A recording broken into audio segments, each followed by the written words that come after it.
ಮತ್ತೆ ಕಾಂಗ್ರೆಸ್ ಪಕ್ಷನೇ ನಾಶ ಮಾಡುತ್ತೆ. 100% ಹೇಳ್ತೀನಿ ಕೇಳಿ ಇದನ್ನ. ಯಾಕೆ ನಾಶ ಮಾಡುತ್ತೆ ಅನ್ನೋ ವಿಚಾರಕ್ಕೆ ಬರ್ತೀನಿ. 5 years ಪೂರ್ತಿ ಆಗಿದ್ರಿ ನೋಡಿ. 2013 ಇದ್ದಿದ್ ನಿಮ್ಮ ಶಕ್ತಿ, ಒಂದು ಎನರ್ಜಿ ಹಿಂಗ್ ತೋಳ್ ತಟ್ಟಿವ್ರಿ. ಆ ಒಂದು ಇದನ್ನ ಒಂದು ಮುಖ್ಯಮಂತ್ರಿ ಸ್ಥಾನ ನೋಡಕ್ಕೆ ಖುಷಿ ಆಗೋದು. ವೀಕ್ಷಕರೇ ಎಲ್ಲರಿಗೂ ನಮಸ್ಕಾರ, welcome back to Drishtikon channel. ವೀಕ್ಷಕರೇ, ಇವತ್ತಿನ ವಿಚಾರ ಯಾವುದು ಅಂತ ಹೇಳಿದ್ರೆ, Siddu is not a politician according to the society. According to me, he is a much more luckiest politician. ಈ ಮಾತನ್ನು ಜಸ್ಟಿಫೈ ಮಾಡ್ತೀನಿ. ಇದಕ್ಕಿಂತ ಮುಂಚೆ ಇವತ್ತಿನ ವಿಚಾರ ಯಾಕೆ ಬಂತು ಅನ್ನೋದನ್ನ ಹೇಳ್ತೀನಿ.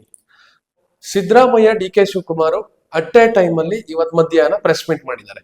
ಎಸ್, ಅಫ್ ಕೋರ್ಸ್, ಮುಖ್ಯಮಂತ್ರಿಯ ಆ ಒಂದು ಪದವಿಯ ಜಿದ್ದಾಜಿದ್ದಿ ನಡೀತಾ ಇದೆ. ಕರ್ನಾಟಕದ ರಾಜ್ಯದ ಪ್ರತಿ ಮೂಲೆಯಲ್ಲಿರುವ ವ್ಯಕ್ತಿಗಳಿಗೂ ಗೊತ್ತು ಇದು. ನಾನಾಗ್ಬೇಕು ಸಿಎಂ, ನೀನಾಗ್ಬೇಕು ಸಿಎಂ. ಸೊ ಇವತ್ತು ಸಿದ್ದರಾಮಯ್ಯ ಮತ್ತೆ ಡಿ ಕೆ ಶಿವಕುಮಾರ್ ಇಬ್ರು ಪ್ರೆಸ್ ಮೀಟ್ ಮಾಡಿರೋದ್ರಲ್ಲಿ ಇಬ್ರು ಕೂಡ ಒಮ್ಮತದಿಂದ ಏನ್ ಹೇಳಿದ್ದಾರೆ ಅಂತ ಹೇಳಿದ್ರೆ, ಹೈಕಮಾಂಡ್ ನಿರ್ಧಾರ ಏನ್ ಮಾಡುತ್ತೆ ಅದನ್ನ ಮೂವ್ ಮಾಡಕ್ಕೆ, ಅದನ್ನ ನಾವು ತಗೊಳಕ್ಕೆ, ರಿಸೀವ್ ಮಾಡಕ್ಕೆ ರೆಡಿ ಇದೀವಿ ಅಂತ. ಸೊ ಅಫ್ಕೋರ್ಸ್ ಅದನ್ನ ತಗೊಳ್ಳೋಣ. ಓಕೆ, ಜನ ಆದವರು ನಾವು ಸರ್ಕಾರನ ವೋಟ್ ಮಾಡಿ ನಾವು ಎಲ್ಲರನ್ನ ಕೂರಿಸಿದವ್ರು ಅವ್ರು ಹೇಳ್ದಾಗ ನಾವು ಕೇಳಬೇಕು. ನೆಕ್ಸ್ಟ್ ನನ್ನ ವಿಚಾರ ಒಂದೇ.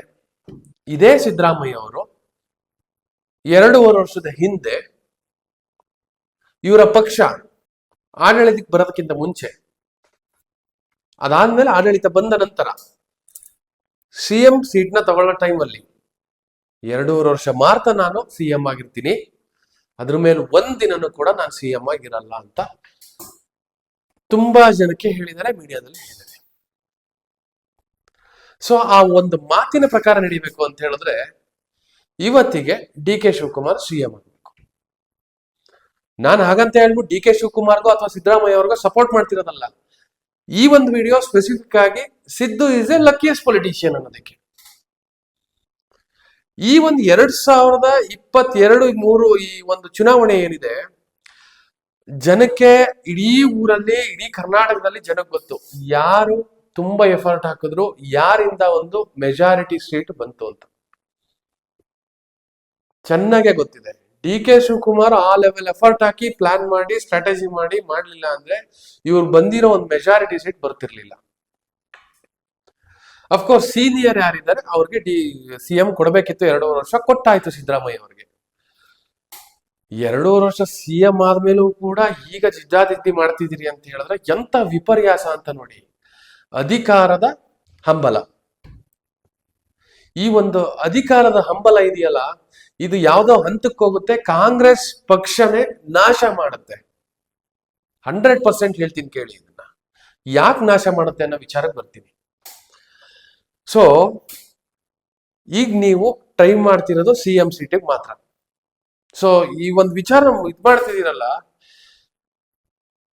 ಸಿದ್ದರಾಮಯ್ಯ ಅವರೇ, ನೀವು ಯೋಚನೆ ಮಾಡ್ತಿರೋ ಲಾಜಿಕ್ 2.5 ವರ್ಷ ಆದ್ಮೇಲೆ ಅವ್ರಿಗೆ ಕೊಡ್ಬೇಕು ಅಂತ ಹೇಳಿದ್ಮೇಲೆ ಕೊಡ್ಬೇಕಿತ್ತು. ಯಾಕೆಂದ್ರೆ effort, day and night effort ಇತ್ತು ಡಿ ಕೆ ಶಿವಕುಮಾರ್ ಅವ್ರದ್ದು. ಯಾಕೆ ನೀವು ಕೊಡ್ತಾ ಇಲ್ಲ ಅಂತ ಹೇಳಿದ್ರೆ, ಈ ಅಧಿಕಾರದ ಹಂಬಲ ಇದೆಯಲ್ಲ, ಈ ಅಧಿಕಾರದ ಮದ ಇದೆಯಲ್ಲ, ಇದು ಕೊನೆ ಆಗ್ಲಿಕ್ಕೆ. ಇದೊಂದು ಸರಿ ಕ್ಲೋಸ್ ಆಯ್ತು ಅಂತ ಹೇಳಿದ್ರೆ ಮತ್ತೆ ನಿಮಗೆ MLA ಆಗೋದಕ್ಕೂ ತುಂಬಾನೇ ಕಷ್ಟ ಇದೆ. ಉದಾಹರಣೆ, ಇದೇ ಯಡಿಯೂರಪ್ಪ ಮತ್ತೆ ಕುಮಾರಸ್ವಾಮಿ 2020 ಗವರ್ಮೆಂಟ್ ಅಂತ ಫಾರ್ಮೆಟ್ ಮಾಡಿದ್ರು, ಸರಿನಾ ವೀಕ್ಷಕರೇ? ಒಂದ್ಸರಿ ಯೋಚನೆ ಮಾಡಿ. ಆ 2020 ಗವರ್ಮೆಂಟ್ ಅಲ್ಲಿ ಫಾರ್ಮೆಟ್ ಮಾಡಿದಾಗ ಏನಾಯ್ತು? ಫಸ್ಟ್ ಕುಮಾರಸ್ವಾಮಿ ಅವರು 20 ತಿಂಗಳು ಸಿಎಂ ಆದ್ರು. ಅದಾದ್ಮೇಲೆ ಯಾರು ಕೊಡ್ಬೇಕಿತ್ತು? ಯಡಿಯೂರಪ್ಪ ಅವರು ಕೊಡ್ಬೇಕಿತ್ತು. ಕೊಟ್ರೋ ಕೊಡ್ಲಿಲ್ಲ. ದೇವೇಗೌಡರು ಹೇಳಿದ್ರು, ಅವ್ರು ಹೇಳಿದ್ರು, ಇವ್ರು ಹೇಳಿದ್ರು, ನಾನೇ ಮುಖ್ಯಮಂತ್ರಿ ಆಗಿ ಮುಂದುವರಿತೀನಿ ಅಂತ ಹೇಳಿದ್ರು.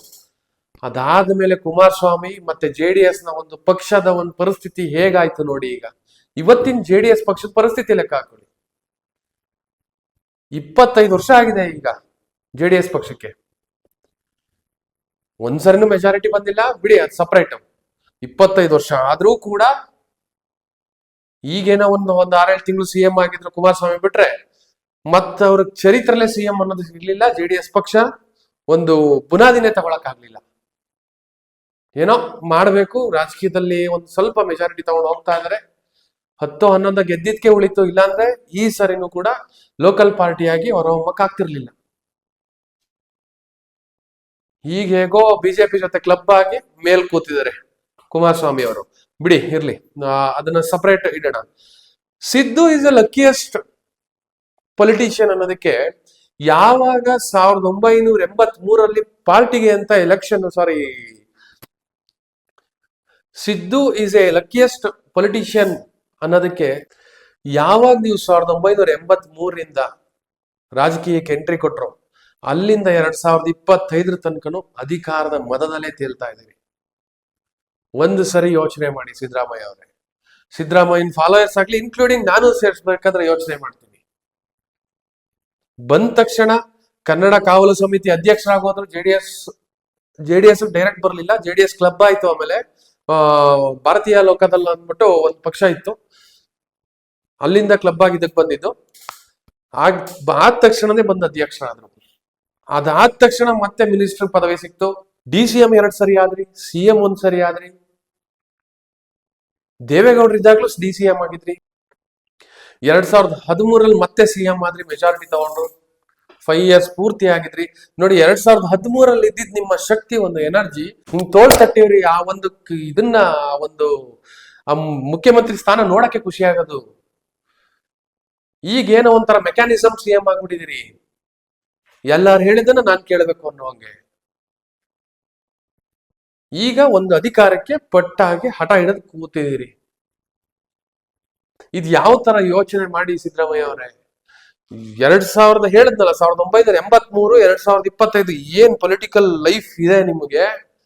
ಇಡೀ ಕರ್ನಾಟಕ ರಾಜ್ಯ ಎಲ್ಲ ದೇಶ ಹುಡುಕಿದ್ರು ಸಿಗಲ್ವೇನೋ ನಿಮ್ ತರ ಅಧಿಕಾರ ಬಳಸ್ಕೊಂಡಿರೋರು. ಅದ್ಭುತವಾದ ಅಧಿಕಾರನ ಉಪಯೋಗಿಸ್ಕೊಂಡಿದ್ದೀರಿ. ಈ ಸಮಯದಲ್ಲಿ DK ಶಿವಕುಮಾರ್ ಅವ್ರಿಗೆ ಒಂದು ಸರಿ ಕೊಡ್ಬೋದಿತ್ತು. ಯಾಕೆ ಅಂತ ಹೇಳಿದ್ರೆ, ಈ ಒಂದು ನೀವು ಫ್ಲೋ ಮಾಡಿ ಏನು ಒಂದು ಸೀಟ್ ತಗೊಂಡಿದ್ದೀರಿ, 135 ಸೀಟ್ ಮೆಜಾರಿಟಿ ತೆಗ್ದಿದ್ದೀರಿ.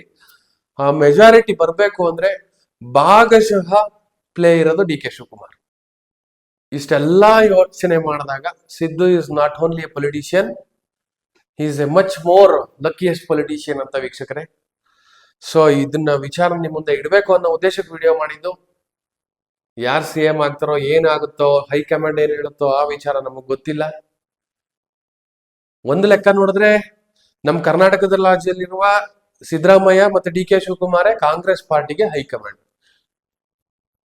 ಎಷ್ಟು ನಮ್ ದೇಶದಲ್ಲಿ 3 ಸ್ಟೇಟಲ್ಲೂ ಕಾಂಗ್ರೆಸ್ ಪಾರ್ಟಿ ಇದೆ. ರೆವಿನ್ಯೂ ಜನರೇಟ್ ಆಗ್ತಿರೋದು ಅವ್ರ ಪಾರ್ಟಿಗೆ ನಮ್ ಕರ್ನಾಟಕ ಸ್ಟೇಟ್ ಇಂದಾನೆ ಕಂಪ್ಲೀಟ್ ರೆವಿನ್ಯೂ ಜನರೇಟ್ ಆಗ್ತಿರೋದು. ಸೊ ನಮ್ ಪಾರ್ಟಿ, ನಮ್ಮ ಕರ್ನಾಟಕದವ್ರ ಮಾತು ಕೇಳದಾನೆ ಇನ್ಯಾರಿ ಬರ್ತಾರೆ ಹೈಕಮಾಂಡ್ ಅಂತ? ಇವ್ರ ಡಿಸಿಷನ್ ಅಷ್ಟೇ. ಕರೆಕ್ಟ್ ಲಾಜಿಕ್ ಯೋಚನೆ ಮಾಡಿದ್ರೆ ಇವ್ರಿಗೆ ಅಧಿಕಾರದ ಮದ ಬೇಕು, ಇವ್ರಿಗೆ ಅಧಿಕಾರ ಇನ್ನೂ ಬೇಕು. ಇವ್ರು ಸಿಗ್ತಾ ಇಲ್ಲ, ಇವ್ರು ಬಿಡುತ್ತಾ ಇಲ್ಲ. ಇಷ್ಟನ್ನು ಹೇಳಬೇಕು ಅಂತ ವಿಡಿಯೋ ಮಾಡಿರೋ ವೀಕ್ಷಕರೇ, ಥ್ಯಾಂಕ್ ಯು, ಧನ್ಯವಾದಗಳು.